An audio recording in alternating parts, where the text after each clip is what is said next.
Hi, I'm Jess the Jellyfish, and I'm going to teach you why I glow. First, what is a mutation? A mutation is any change in the DNA sequence of a cell. DNA contains instructions for making proteins. When the DNA sequence changes, the protein it codes for can change too. Sometimes mutations have no effect. Other times they can create a brand new tree. Now let's talk about biofluorescence. Biofluorescence is when a living organism absorbs high-energy light, like blue or ultraviolet light, then re-emits it as a lower-energy visible color. This often appears as bright green, red, or orange. Biofluorescence is different from bioluminescence because biofluorescent organisms need an outside light source to glow. Normally, a jellyfish without the mutation would not glow under blue or UV light. It would appear mostly transparent in the ocean. It would not re-emit visible green light because it would not have the special fluorescent protein. The mutation affects a gene that codes for green fluorescent protein, also called GFP. This protein was first discovered in jellyfish and is responsible for the green glow. Now we'll explain transcription, which is the first step in making a protein. Transcription takes place in the nucleus of the cell. The DNA stays protected inside the nucleus because it contains important instructions. Several enzymes are involved in transcription. The main enzyme is RNA polymerase. RNA polymerase attaches to the start site of the gene. It unwinds the DNA by breaking the hydrogen bonds between the base pairs and separates the two strands. In some cells, helicase also helps unzip the DNA. Once the strands are separated, RNA polymerase reads the template strand and builds a complementary strand of messenger RNA, or mRNA. Complementary base pairing means certain bases always pair together. In DNA, A pairs with T and C pairs with G. In RNA, A pairs with U instead of T and C still pairs with G.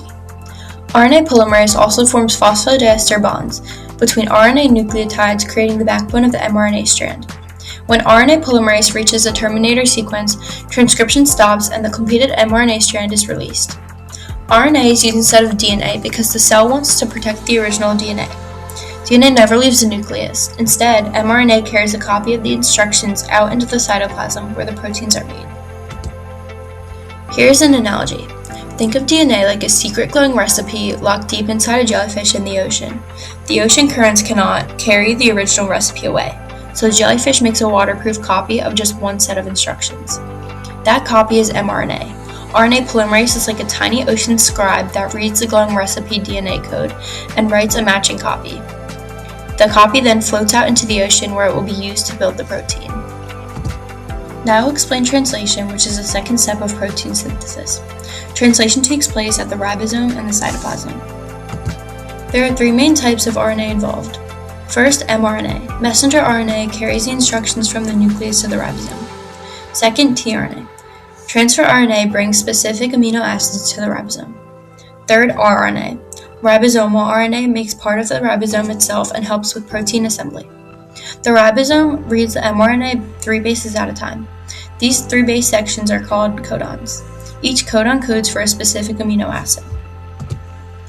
On tRNA, there is a matching 3 base sequence called an anticodon. The anticodon pairs with the codon using complementary base pairing. When the tRNA correctly matches with the mRNA codon, it brings the correct amino acid. The ribosome then forms peptide bonds between amino acids. A peptide bond is a chemical bond that links amino acids together in a chain. Translation begins when the ribosome finds a start codon, usually AUG. It ends when it reaches a stop codon, which signals the protein is complete. As more amino acids are linked together, they form a polypeptide chain. This chain then folds into a specific three-dimensional shape. That shape determines the function of the protein. In our case, the folded protein becomes green fluorescent protein. When it folds correctly, it can absorb blue or UV light and re-emit green light. Here's a simple analogy. Think of the ribosome as an underwater factory. The mRNA is the instruction manual. The tRNA molecules are delivery boats bringing the correct building blocks. The ribosome reads the instructions and snaps the building blocks together one by one, forming a glowing protein. Now I will explain how the mutation occurred.